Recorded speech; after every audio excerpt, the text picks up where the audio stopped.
Good afternoon, everyone. Welcome to the webinar today. So this is the Pathways to Business, just a general overview, and we'll be talking about pathways as well as some other pharma school business type topics.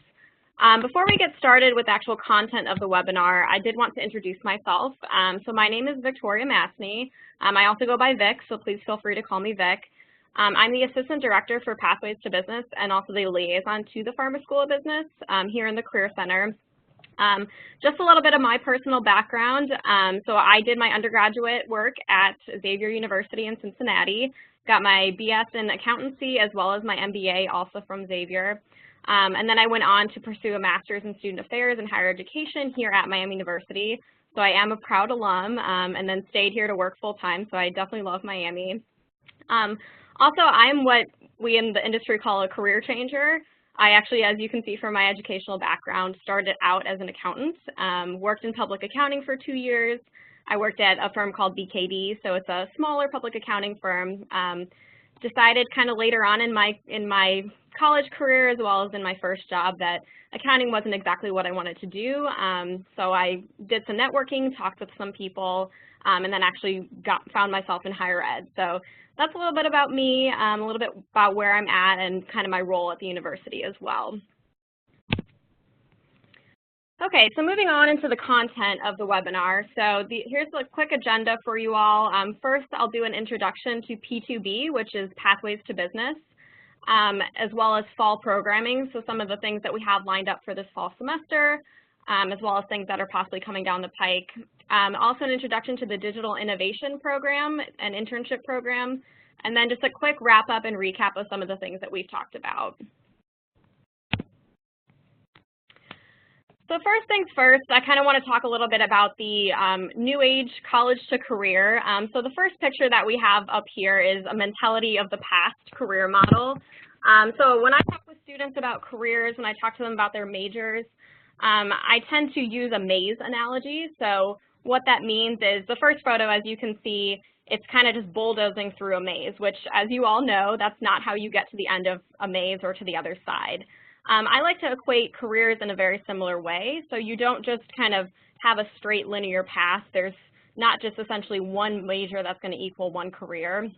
Nowadays, we kind of see it's much more of a maze. It's much more, you're going through various stages, you're having various experiences. You're not just, again, bulldozing through the center of that.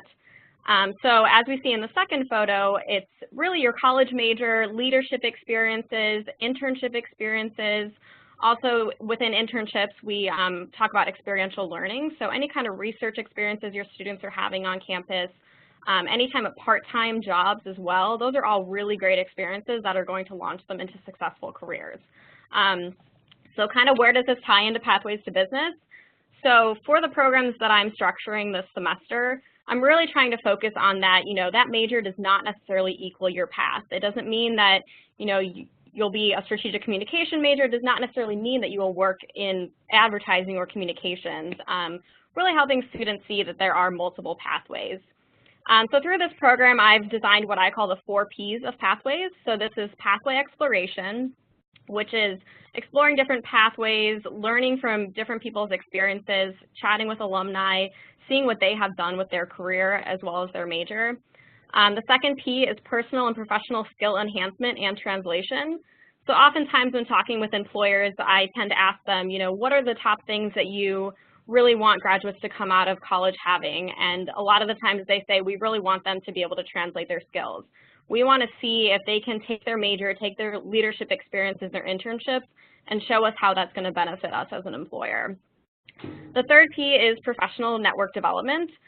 So as many of you probably know, having a strong network is going to be super important for your students.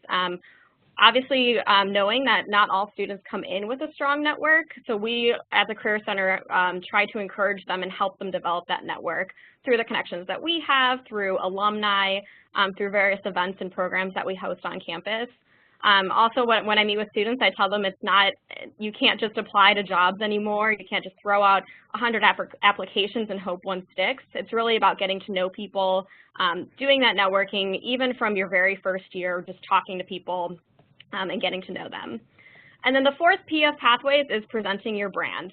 So this kind of goes along with professional and personal skill enhancement and translation. Your students are going to really want to be able to present that brand and showcase themselves, whether it's online through their social media accounts, in person when they're networking and meeting employers, and kind of packaging that all together. And then certainly their resumes and their cover letters should adhere to that same personal brand. So essentially, what is your student about? What do they love? What are they passionate about? And presenting that brand to employers. So this slide on here, we have all of the fall programming that we're doing through the Career Center, and I believe Mark will also share out some of the links to these events so that your students can go ahead and sign up. Just a quick run through, so Business Basics, this is the webinar that I'm hosting on Monday. I have put it in a big red box because we currently do not have any students registered, but I am presenting with a career partner of ours, or she's not a career partner, but she is one of our top employers, and her name is Nicole Sims.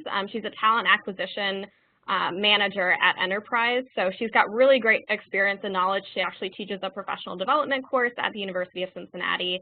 So I'm really hoping to get students signed up for that one. They'll learn a lot about, just what it means to work in business, what kind of skills they can use to translate if they don't have a business major. Then the second webinar that I'm hosting is social media networking. So this is part of that presenting your brand part of Pathways. That's on October 2nd at 6 p.m. And through this webinar, I'm going to help students understand that, how do you use your social media accounts to actually network? I've met with students, I've heard stories of students actually getting jobs by just tweeting at someone. So helping students realize that that's a networking opportunity and keeping those profiles active and using those to their career advantage. The third webinar is the Business Focused Career Exploration. So this one is on October 16th at 6 p.m. In this webinar, we're going to talk a lot about, okay, so what are some of the different functional areas within a business? So finance, sales, logistics, human resources. What are some of the different areas that your students could possibly be interested in? So sometimes when I meet with students, they don't realize that, oh, I can actually do, marketing for an eco-friendly or an environmental-friendly organization. So it's kind of marrying two of their passions together and seeing how they can make that work for a career. And then the final event for the fall semester is the Pathways to Business Showcase. So this is helping students with that professional network development. This is an in-person networking event that will be held at the Markham Center here on campus. It's November 3rd at 1 p.m. So for this event, we're inviting employers to come to campus to come meet with students. And essentially, I'm going to ask the employers to present for about 30 to 45 minutes, very like conference style. So they're going to present about what they do on a daily basis, kind of just like a real day in the life. I'm going to have them more so focus on their tasks and their content of their job as opposed to the companies that they work at, because the whole point is to kind of get students to realize that there are these different functional areas available. So your students can register for all of these programs via miamioh.edu/careers. If they click on the programs button on our homepage, they will then be redirected to a page with these programs as well as all of our other programs that are going on the fall semester. One of my colleagues also is putting on a really awesome career exploration series. So with that, there'll be a series of panels focused on different topics. That panelists will be alumni as well as employers in the area who will be talking about their experiences and their pathway to their current career. So this next opportunity is called San Francisco Career Leap. So through the Center for Career Exploration and Success, we also do experiential programming. So we host a number of trips through our office. This past summer in August, I actually hosted a trip to Cincinnati. So we met with employers in downtown Cincinnati. We met with MedPace, Luxottica, and Tiller, which is a small startup in Cincinnati. And then around the employer visits, we also do networking, basic interviewing skills, and actually have students do mock interviews with employers. So this is another trip that I'm leading. It's going to be January 8th through the 10th of 2018. So it's very similar to our other LEAP trips where we'll have employer visits set up, except this LEAP will be really focused on the startup ecosystem. So we'll be visiting startups in the Bay Area, potentially also going to Facebook and Google. We're still trying to work that out with our contacts, but hopefully giving students that opportunity to see, companies that were once startups that are now huge conglomerates, and then also seeing those very, very early stage startups as well. We'll also have an alumni reception while we're out there, so inviting back a lot of alumni who either are from San Francisco or currently live in San Francisco, having them come and engage with students and be, again, that professional network development for them.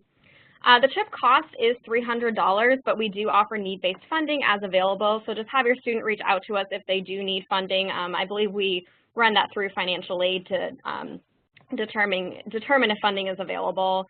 So the premise of the LEAP trips as well is that we do not pay for transportation to and from San Francisco or the lodging. So if you're already living in San Francisco, or if your student finds this to be a really great opportunity, that will be on them, but we will also let them know where I will be staying and giving them options for that as well.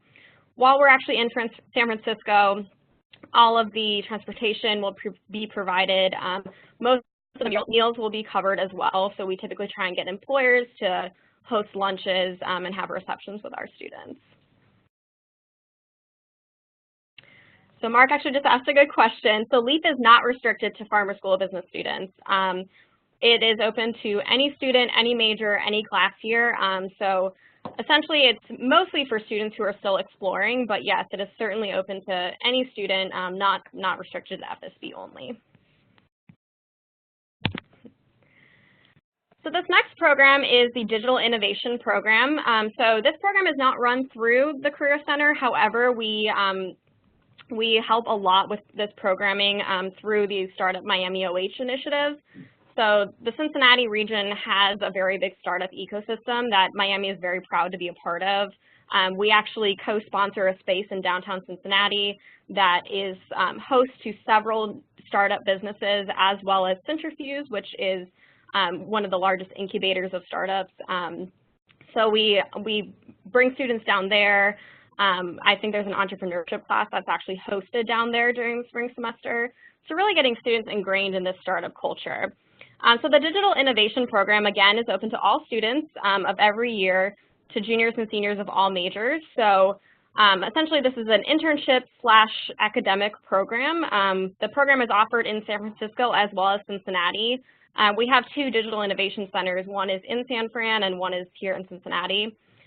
So the main foci of this program is obviously a full-time internship. So students are, through this program, helped to be placed with an internship site. Again, it's typically a startup organization, somewhere where they're going to be doing a lot of work. They're going to be doing a lot of different things and really getting a feel for what that environment is like, but also gaining some really relevant skills that they can take on to any career.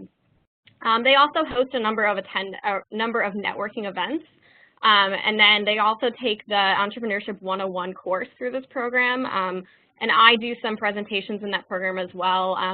For example, this year I'm bringing in a friend of mine who works for a startup in Cincinnati, and she actually recruits for startups. So she knows kind of all the ins and outs of what it's like to interview for a startup, what it's like to network with people who work in startups. So we host some of those events as well. Credit is also received for your senior capstone project. So all Miami students are required to take this capstone project. So through this course, they will actually receive credit for that as well. So tuition is the same cost as any other semester at Miami, so you're not really paying anything additional. We know costs are already high for students, so we want to keep that at a minimum while still allowing them to participate in this really awesome experience. Through the program, we've seen that many students have received job offers from internship companies or even from connections they've made during the program. So a student may intern with a smaller startup, but they may have become connected with somebody who works at Instagram or Uber or LinkedIn or Groupon. And through those connections, they've actually gone on to full-time positions with those companies. So we see that happening a lot through our internship programs. So like I mentioned, the program is not managed out of our office, but the program manager is Catherine Corredas, and her email address is on there, as well as a link to the program description and further information about it, which I'm sure Mark will also share when he shares out the slides.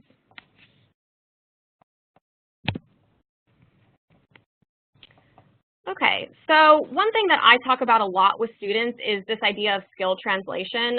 So I wanted to give you all kind of just a glimpse into a little bit of what my advising appointments look like with students. Some of the things that I'm telling them, some of the things that employers have told me are incredibly important.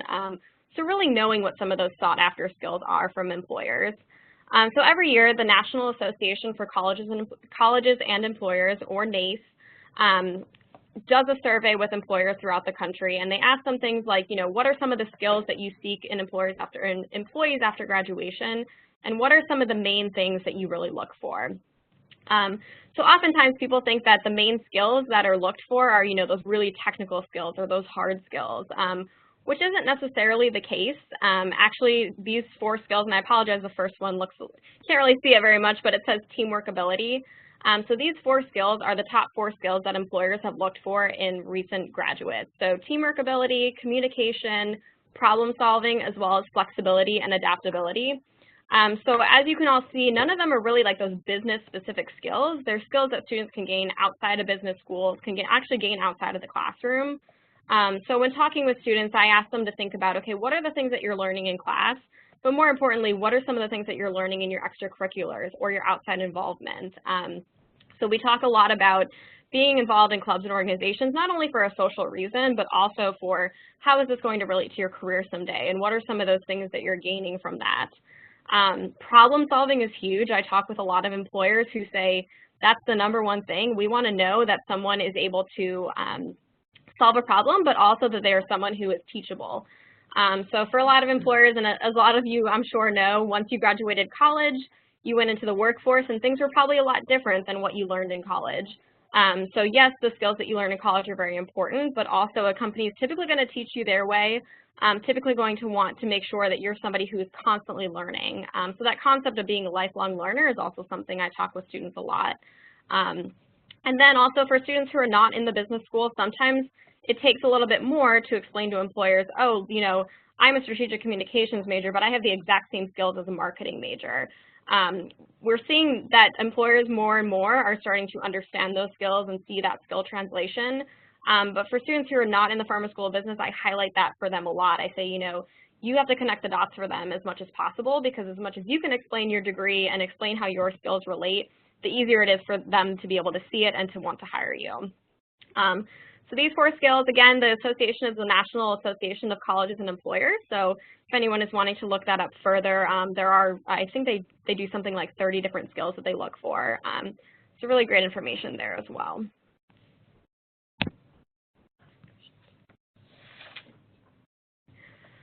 Okay, and then I also wanted to cover some of the FSB admission requirements. I know there's sometimes questions about that. Students, I teach a university studies course, and 3 of my students actually came up to me after class today and were asking for clarification on what some of those requirements are. So yes, they're sometimes convoluted, so I wanted to just clear some of those things up. So it's 30 graded credit hours at Miami University. So this does not include AP, CCP, PSEO, or transfer work. So it really has to be 30 hours straight up at Miami, could not have been taken anywhere else. Also the completion of Math 151 and Economics 201. So these are your calculus as well as your microeconomics. These courses can be taken off campus.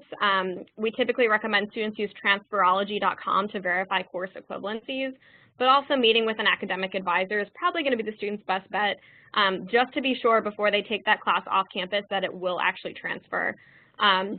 We hear from a lot of students that these 2 courses are exceptionally challenging, so making sure that your students are prepared, that they know this.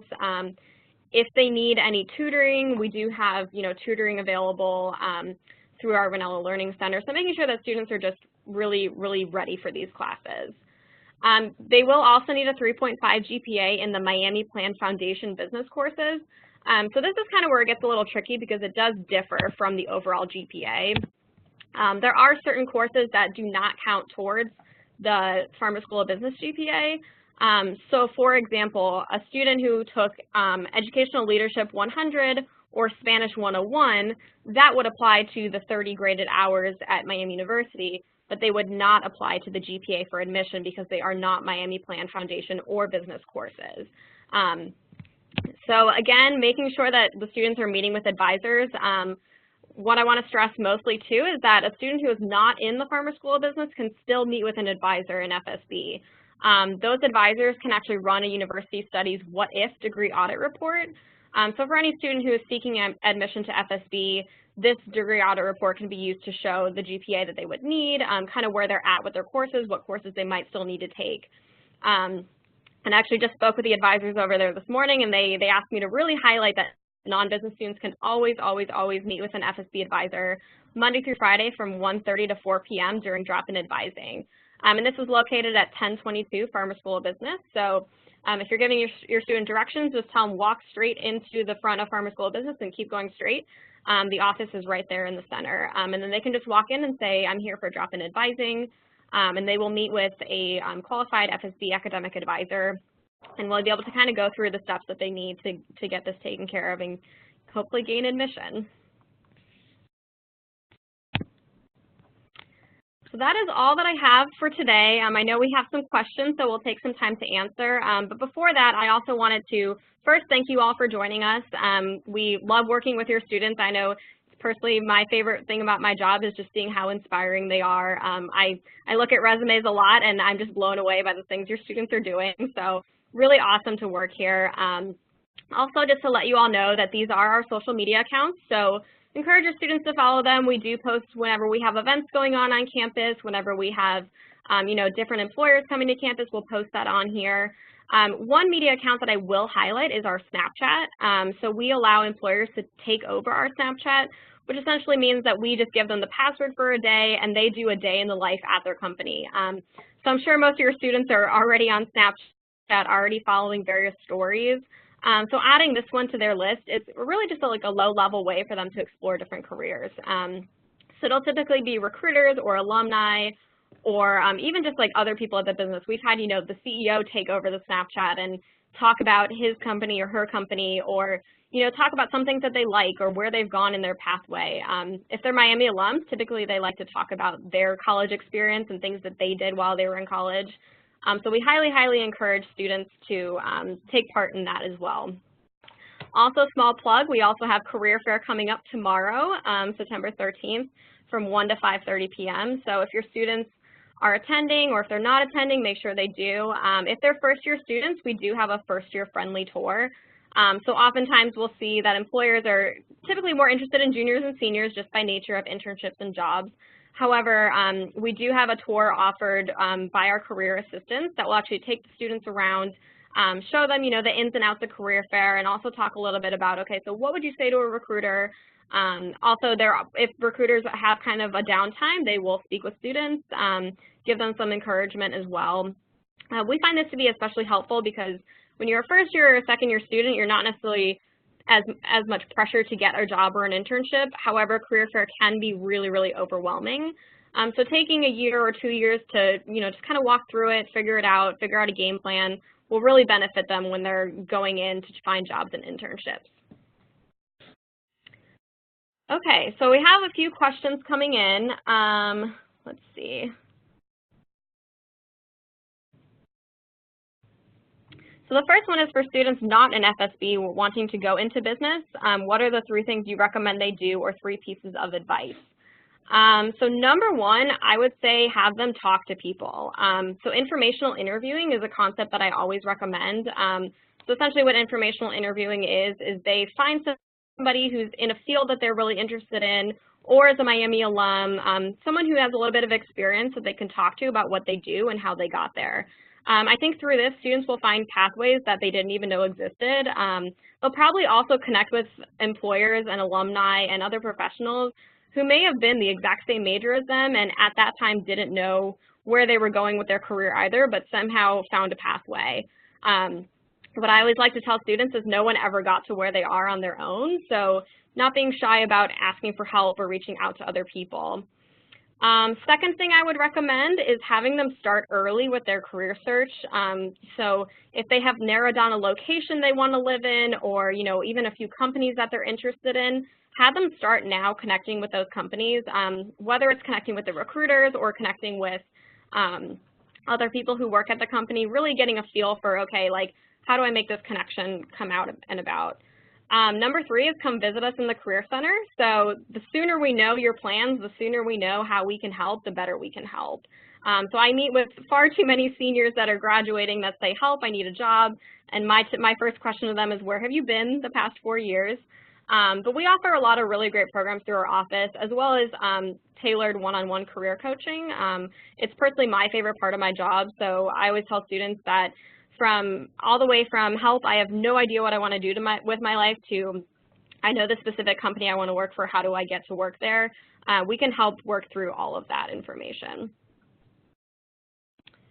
So the next question is, can international students do the Digital Innovation Program as well as get an internship?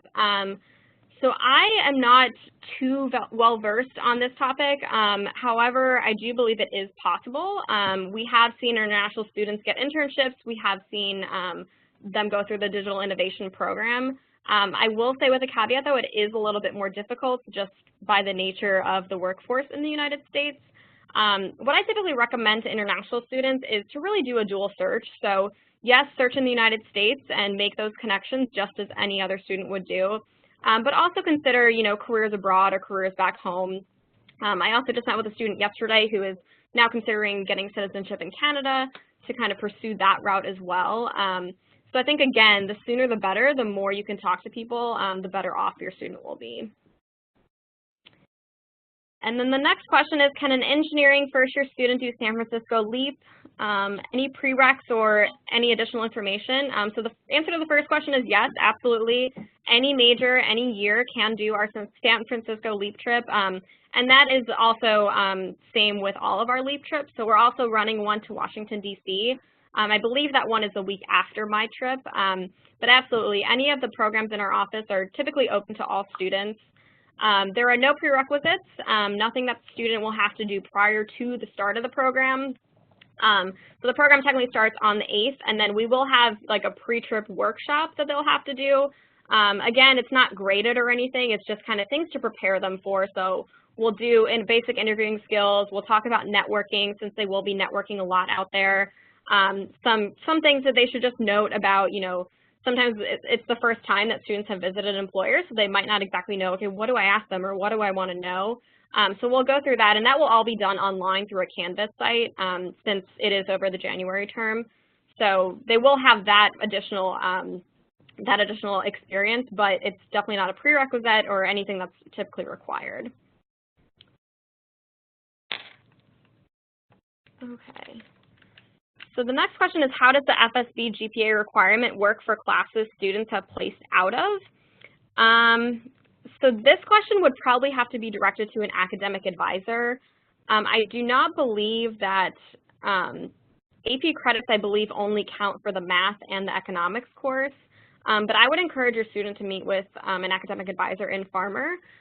And those hours, again, for reference, are Monday through Friday from 1:30 to 4:30. Students can just drop in. They don't have to make an appointment. They can just go to the front desk and say, I'm not an FSB student, but I'm here to meet with an advisor about getting into FSB.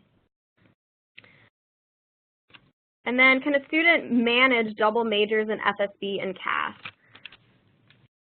A student can certainly do that. Definitely, if they're not an FSB major or they're not an FSB, or they are an FSB major, they can certainly have a major outside of the Farmer School.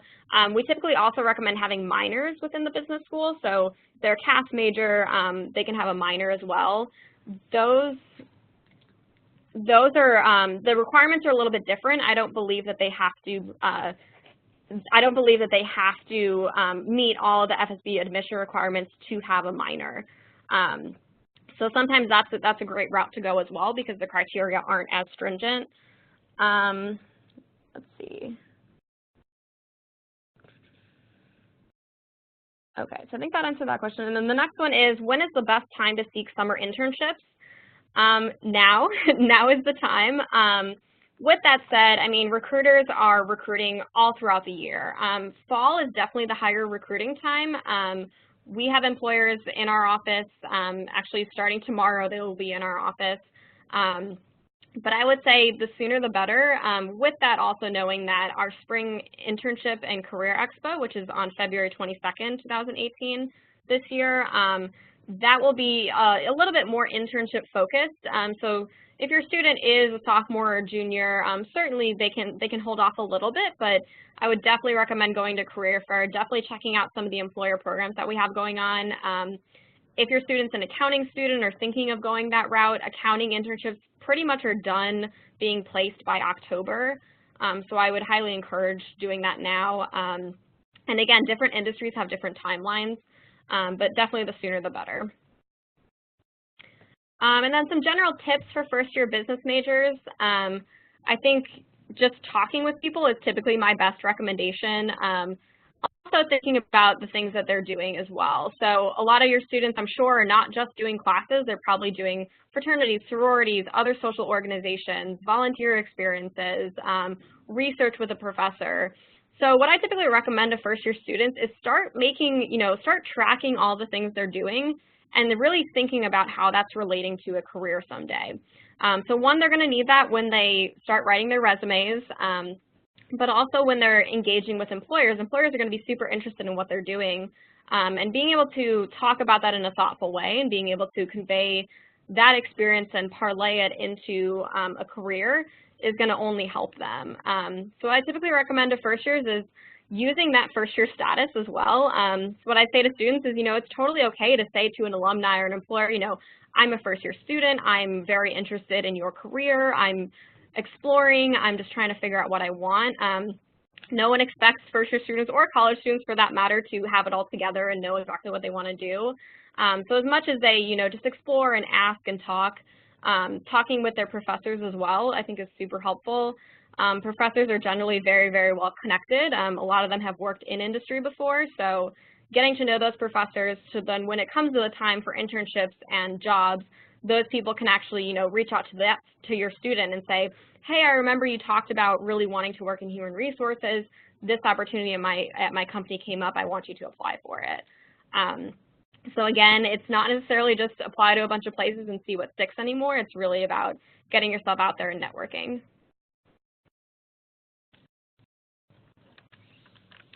Okay, so the next question is, how can students stay updated on CCES programs?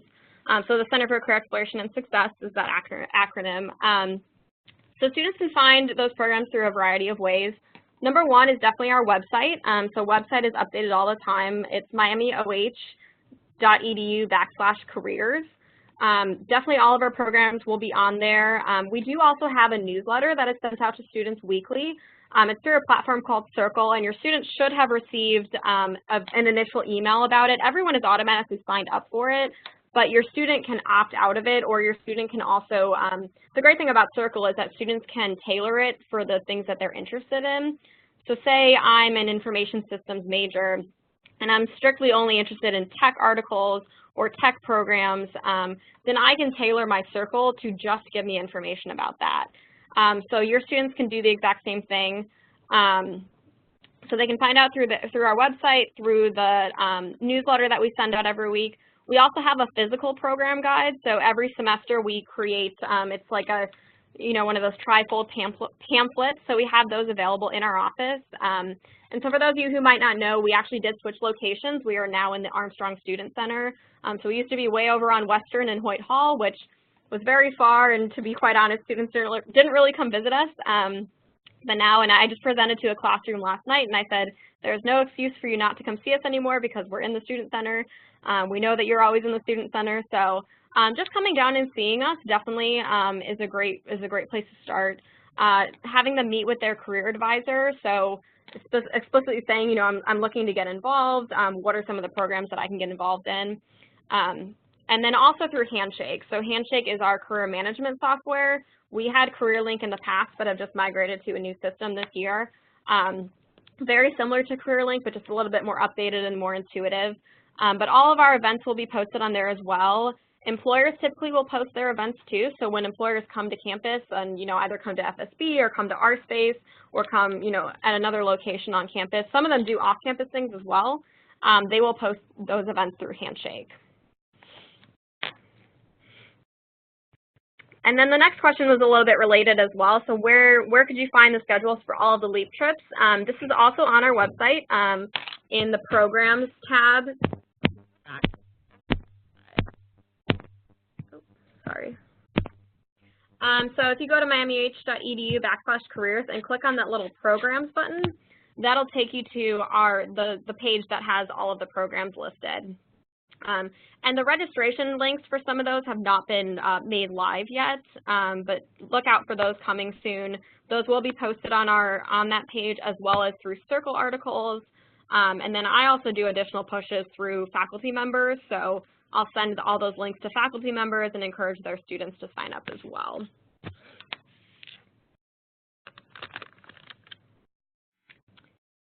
Okay, so the next question is specific support for international students. So I am pleased to announce that they haven't been quite announced yet, so I won't say their names, but we did hire 2 new staff members in our office that will be specifically working on diversity initiatives and international student work. So they will be, they're both very experienced in that area, so they will be working more with our assistant vice president on how to specifically support international students as well as students of diverse backgrounds.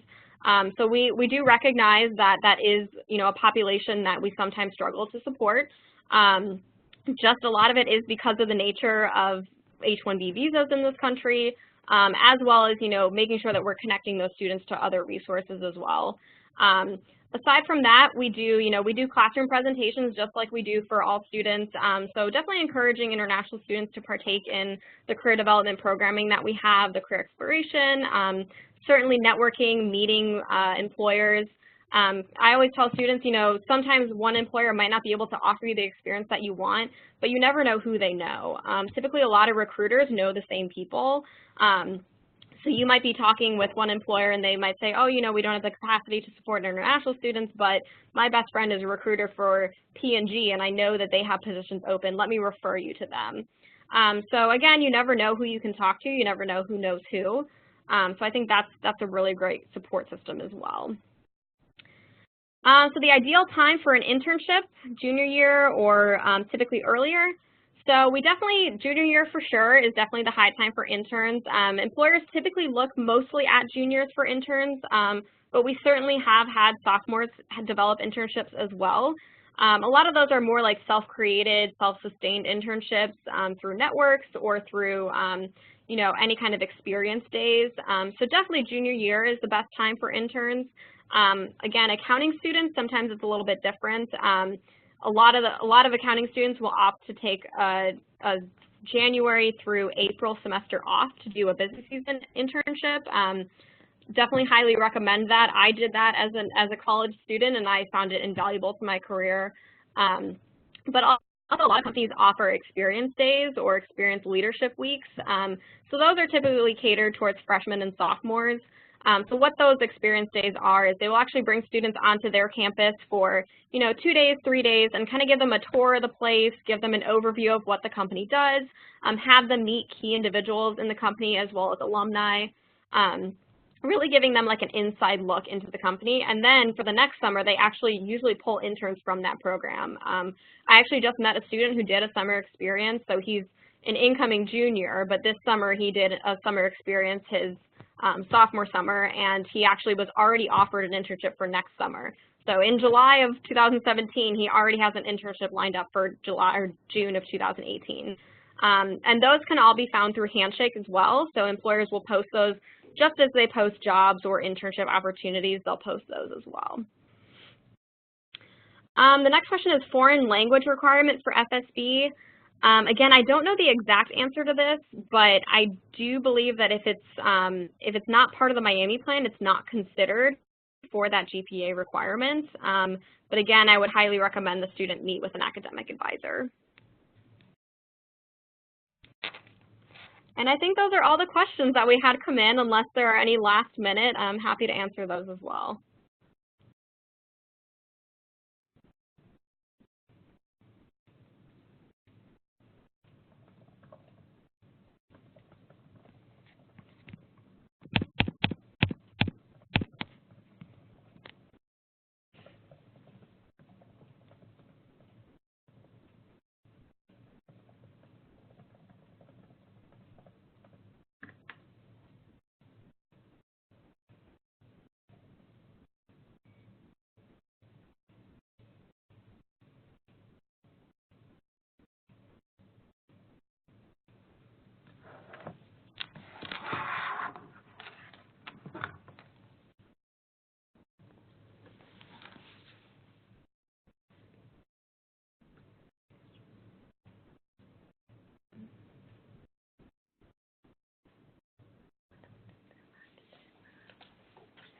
So there was one more question about GPA configured for FSB when there are 4 AP classes coming in.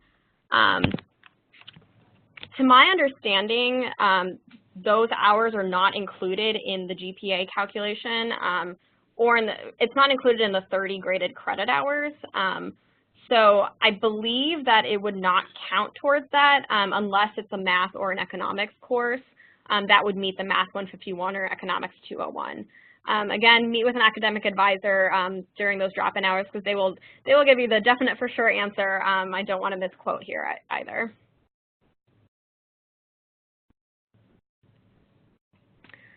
Well, I think that's the end of it. Thank you all so much again for being on this webinar. Looking forward to working with all your students.